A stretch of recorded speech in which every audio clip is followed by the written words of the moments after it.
बात यह है कि जो फ्रीडम फाइटर्स हैं वो बेगुनाह लोगों पे हथियार नहीं उठाते। वो तो ये जो इंडियन ऑक्यूपेशन फोर्सेस है उनके खिलाफ हथियार उठाते हैं। वो जो है बेगुनाह लोगों को इस तरह नहीं मारते जिस तरह यहाँ मारा गया है। तो बात ये है कि नहीं ये नहीं, बेगुनाह लोग तो बेगुनाह लोगों पर हथियार तो उठे ना। प्रदीप भंडारी जी, बेगुनाह लोगों पर हथियार तो उठे ना, उनका धर्म पूछ के उन्हें मारा तो गया ना। और वहां के डेप्यूटी प्राइम मिनिस्टर ने कहा ना ये फ्रीडम फाइटर्स हो सकते हैं।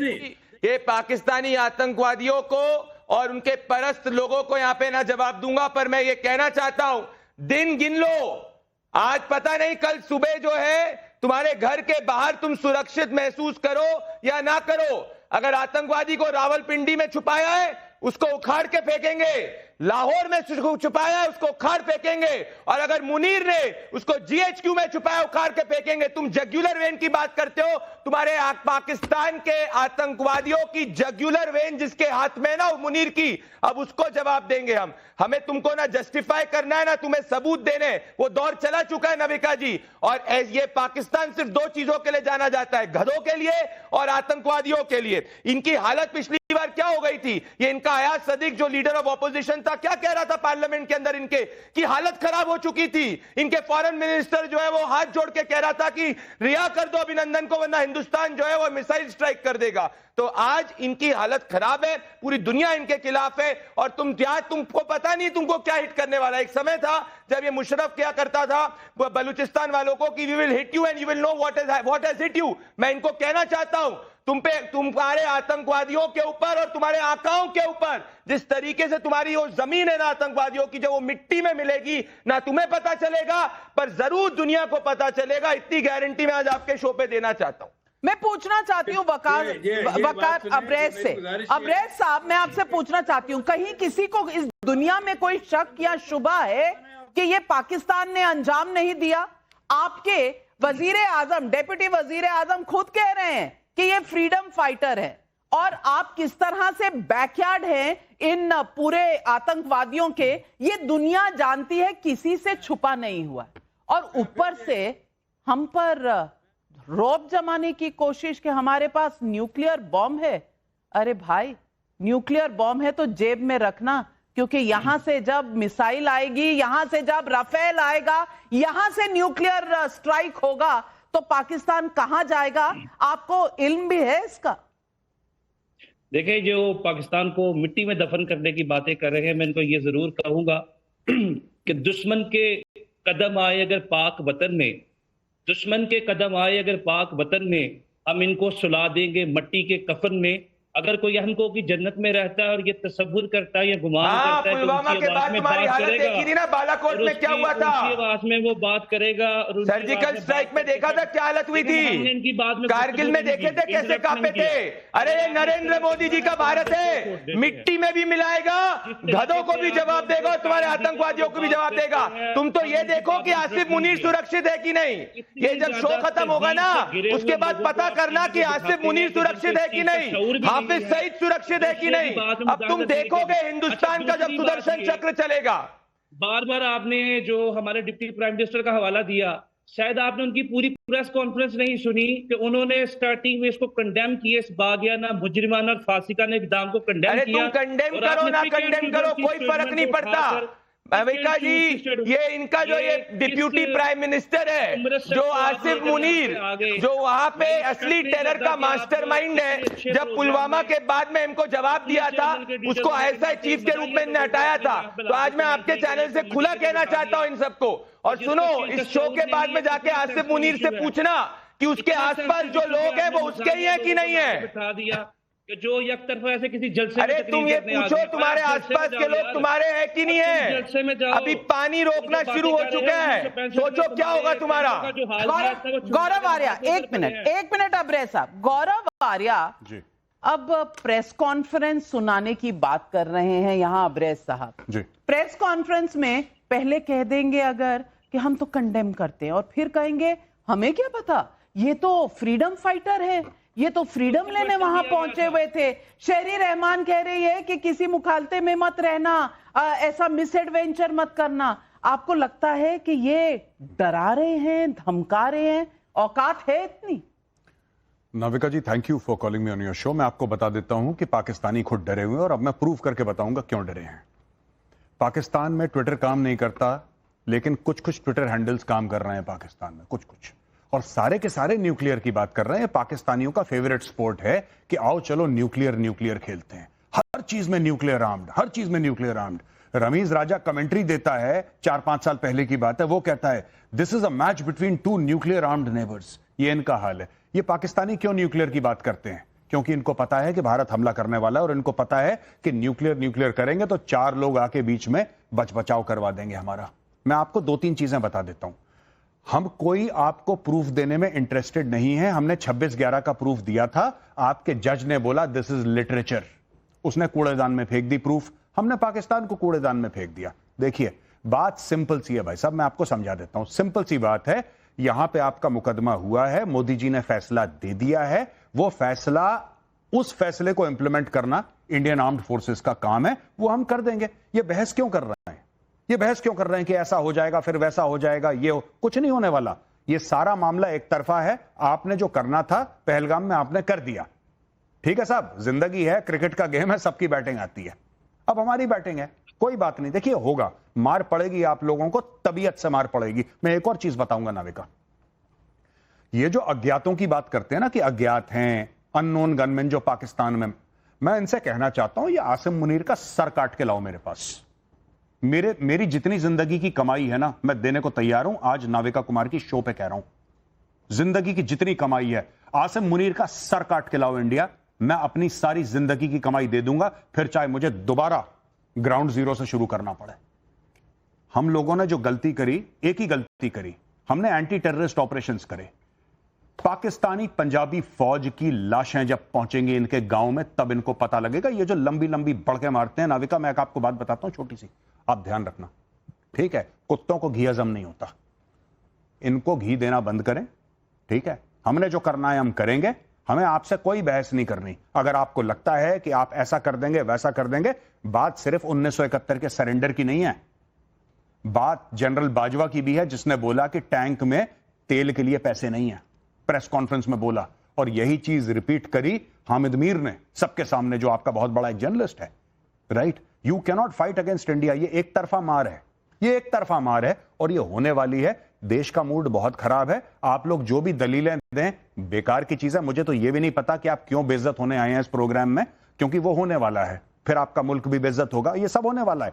And I am telling you, Asim Munir and everybody, आपका बलूचिस्तान जलने वाला है। जाफर एक्सप्रेस को छोड़ दो, अभी इंडिया पड़ा नहीं है बलूचिस्तान में, जो आप लोग तोहमत लगाते हैं कि भारत ने ये करा, भारत ने क्या करा? भारत के पास इतना पैसा है कि ब्लैंक चेक काट के अगर बलूचिस्तान को दे देना, कल आधी दुनिया एक्सेप्ट कर ले कि बलूचिस्तान इज एन यही तो इनको तकलीफ है, यही तो इनको तकलीफ है कि कश्मीर बस रहा था, हंस रहा था, और निसार चीमा साहब, ये कश्मीर हंसता बसता पच नहीं रहा था ना पाकिस्तान को। पीओके में लोग निकाल रहे थे रैलियां कि हमें जाना है भारत के साथ, तो आसिफ मुनीर तड़पने लगे, इसीलिए ये कांड करके दिखाया। अब मैं पूछना चाहती हूं, खाने को तो है नहीं, आटा मिलता नहीं, पानी है नहीं, बिजली आती नहीं, वहां पर जिस तरह की गुर्बत है, आपकी इस वक्त औकात भी है कि न्यूक्लियर बॉम्ब से किसी को डरा सके और कोई डर जाए उससे? देखिए बात यह है कि आपके दोनों मेहमान जो हैं, हमने उनके झूठ भी मुसलसल सुने, कोई इंटरप्ट नहीं किया, उनकी बदजुबानी भी सुनी, गालियां भी सुनी, इल्जाम तराशियां भी सुनी, हमने कोई इंटरप्ट नहीं किया। अब मेरी बात आराम से सुने। बात यह है कि देखें, पूरी दुनिया को पता है कि कश्मीर पे आपका कब्जा गासबाना है, गैर कानूनी है, जालिमाना है। 1 लाख कश्मीरी जो है फ्रीडम स्ट्रगल में अपनी जाने जो है वो गंवा चुके हैं, शहीद हो चुके हैं।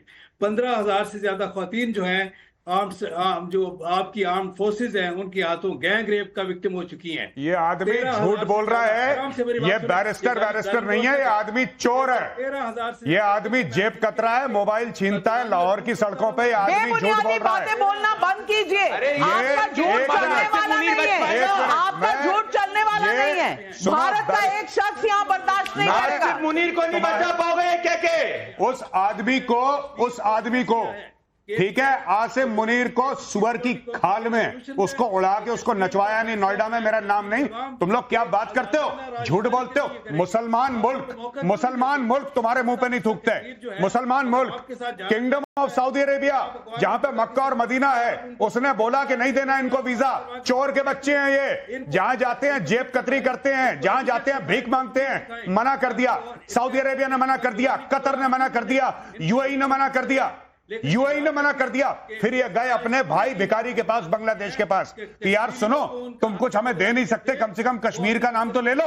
उसने बोला कि कश्मीर को मारो गोली, सबसे पहले तुम $4.5 अरब तो दो हमें। और यहाँ पे बैरिस्टर आया, पता नहीं कौन से स्कूल से पढ़ा बैरिस्टर है ये। तो ये हम तैयार, क्या बात कर रहे हो? मुनीर ने वकार अब्रेस जी भाग गए, वकार अब्रेस जी भाग गए। अरे सच्चाई सुनाई, आप झूठ फैलेंगे, आप न्यूक्लियर बॉम्ब का डर दिखाएंगे तो आप डर जाएंगे क्या? नहीं, मैं चाहता हूं, मैं आज रिक्वेस्ट कर रहा हूं मजीद ब्रिगेड को, बीएलए को, इसके यहां जाना, ये बैरिस्टर के यहां, इसका एड्रेस मैं देता हूं, मजीद ब्रिगेड को इसके घर जाना, सबसे पहले इसको उठा के लाना, इसको उल्टा टांगो, ये बहुत चेंचे कर रहा है यहां पे।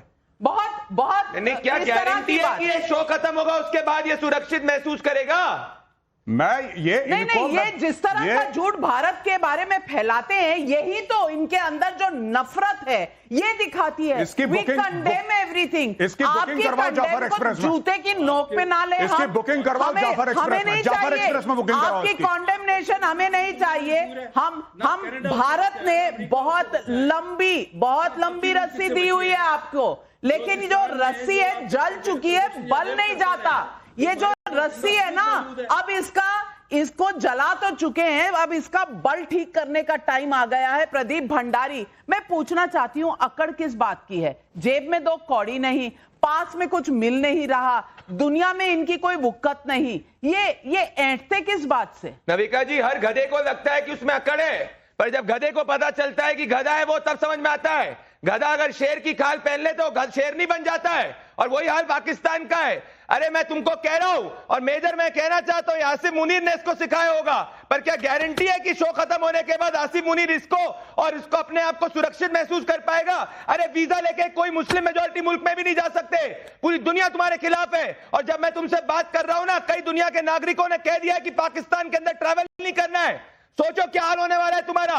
और तुम्हारा वो जो जर्नलिस्ट है, क्या नाम बताया इसे, हामिद मीर करके, वो कह रहा है अखंड भारत की बात कर रहा है। तो आज नविका जी पाकिस्तान के अंदर कपकपा रहे हैं कि क्या पता सुबह की शाम ये देख पाएंगे कि नहीं देख पाएंगे, और अखंड भारत की बात करना ही शुरू हो चुके हैं, क्योंकि आज इनको पता है, मुनीर को पता है, इनके मुल्क में गौरव आर्या, इनके मुल्क के लोग आईना दिखा रहे हैं। इनके मुल्क के डिफेंस एक्सपर्ट्स कह रहे हैं कि ये पाकिस्तान ने कराया है, आसिफ मुनीर ने कहा है, आदिल राजा ने ये कहा है, और उसका सोशल मीडिया में इतना ट्वीट चल रहा है। अब ये पाकिस्तानियों से छुपा तो पा नहीं रहे, तो इनकी असलियत क्या देश दुनिया नहीं देख रही? और ये किस बात की धमकी दे रहे हैं? गौरव आर्या, आप मुझे बता दीजिए। नाविका, इनका प्रधानमंत्री जाता है, उसकी पतलून खोली जाती है, अमेरिकन एयरपोर्ट पे चेक करा जाता है। आज का प्रधानमंत्री जाता है, उसको कोई पानी नहीं पूछता, वो जानबूझ के घुसता है देशों में कि मैं अपने आप को इनवाइट कर रहा हूं, मैं आ जाऊं। बात सिर्फ भीख की नहीं है, बात यह है कि 40,000 पाकिस्तानियों को निकाल दिया जाता है कि तुम भी भिखारी हो। ये पूरी कौम 25 करोड़ भिखारी है, ऊपर से नीचे। इनका प्रधानमंत्री भी भिखारी है, और जो इनका कॉमन मैन है वो भी भिखारी है। लूट के अपने देश को खा गए हैं। नॉट ओनली दैट, ये सिर्फ लूट के नहीं खाया इन लोगों ने ऐसा काम करा है आज की तारीख में। कश्मीर में इन्होंने आतंकवाद करा, कश्मीर में इन्होंने लोगों को मरवाया, फिर ये सबसे भीख मांगते हैं, यार कश्मीर के बारे में एक बयान दे दो, कश्मीर के बारे में एक बयान दे दो। सब लोगों ने बोला कोने में चलो भैया, कोने में चलो, समय नहीं है, रेजगारी नहीं है, चिल्लर नहीं है, आगे बढ़ो। ऐसे लोग ट्रीट करते हैं। मुस्लिम देश इनसे हाथ जोड़ के कहते हैं भाई तुम मत आना। फिर भिखारी पहुंच जाते हैं कि हज के लिए आ रहे हैं, उम्रे के लिए आ रहे हैं। असली बात है, कोई हज उम्रे के लिए नहीं आ रहा। शहबाज शरीफ वो जाता है भीख मांगने के लिए, उसको भीख नहीं मिलती। बहुत सही कह रहे हैं आप गौरव आर्या। पाकिस्तान के इन खोखले धमकियों से भारत का बच्चा भी ना उस पर हंसे। मैं पूछती हूं कि औकात क्या है आज पाकिस्तान की भारत के सामने? लेकिन आतंकवाद करोगे तो भाई सीना चौड़ा है और बंदूक में गोलियां भी भरी हुई हैं।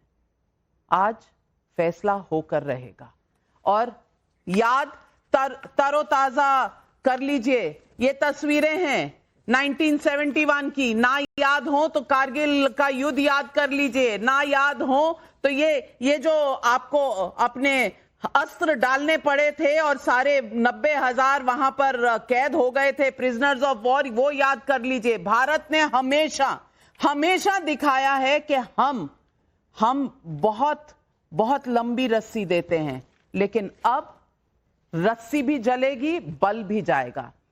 आपका शुक्रिया करती हूं मैं हमारे साथ जुड़ने के लिए नासिर चीमा जी और वकार अब्रेज जी। आप हमारे साथ जुड़े थे लेकिन भाग क्यों गए आज तक पता नहीं चला।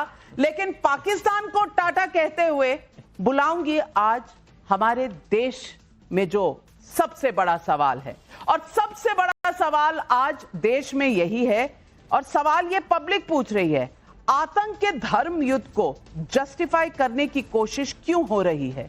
कौन कर रहा है? कौन कह रहा है कि आतंक का धर्म नहीं होता? धर्म था ना, पूछा था ना, कलमा पढ़ना आता है, हिंदू हो या मुसलमान। पहलगाम में जो हुआ उसके बाद आतंक का धर्म नहीं है, ये कहने वाली फौज अब बस कर।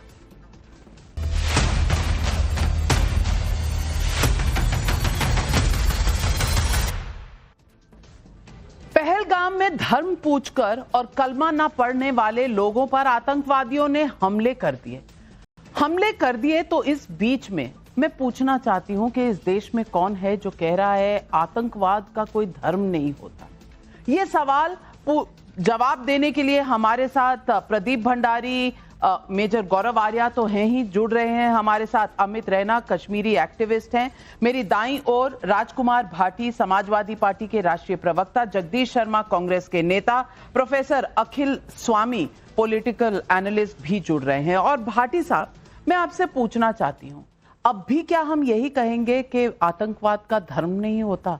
अब कश्मीर में अमन चैन था तो वहां पर निहत्थे लोगों को, वहां पर बिल्कुल निहत्थे और छुट्टियां मनाने गए हुए लोगों को, ऐसे इनोसेंट लोगों को, परिवारों को इस तरह से जो मारा गया है, गोलियों से छलनी किया गया है, वो तो धर्म पूछ के हुआ था।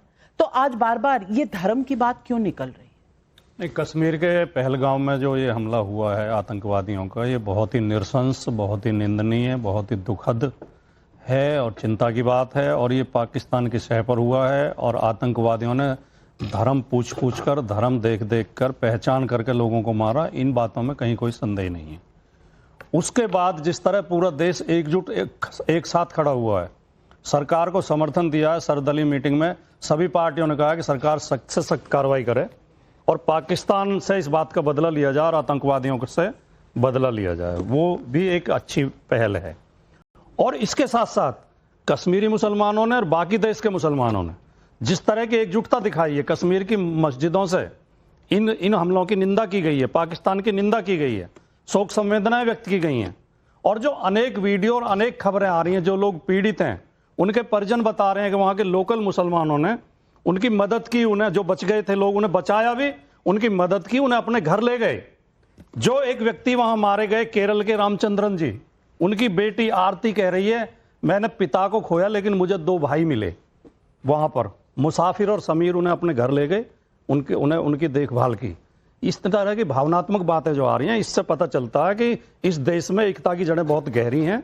पाकिस्तान की साजिश है, आतंकवादियों की साजिश है कि देश में ये मैसेज जाके हिंदू मुसलमान की लड़ाई है। और हमें ऐसे समय में समझदारी का परिचय देते हुए हमें कहना चाहिए कि पाकिस्तान के मुसलमानों ने हमला किया है, कुछ बहके हुए 2-4 मुसलमान हमारे भी हो सकते हैं, लेकिन भारत का मुसलमान भारत के साथ खड़ा है, वो देशभक्त है और ऐसे संकट के समय हमेशा वो एकजुट रहा है। ये बहके हुए मुसलमान कौन है? बहके हुए मुसलमान, सबसे पहले तो राजकुमार भाटी जी कहते हैं कश्मीरी मुसलमान और बाकी के भारत के मुसलमान। तो कश्मीरी भारतीय नहीं है क्या?